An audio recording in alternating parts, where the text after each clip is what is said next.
I'm the site superintendent for Hydrogen Cross, building your beautiful center.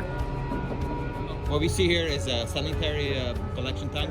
All the washrooms, everything that penetrates through the building goes into the sanitary tank. From there, we'll be pumping it into the city sewer. So you're going to have an entire pipe system with the pumps and valves, preventing it from being backflow.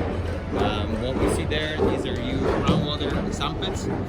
Similar situation, all your weeper from around the building being collected into those pits, and then from there we'll be pumping into the storm collection point, which is the manhole on the other side of that begging wall. These are all your sanitary connections.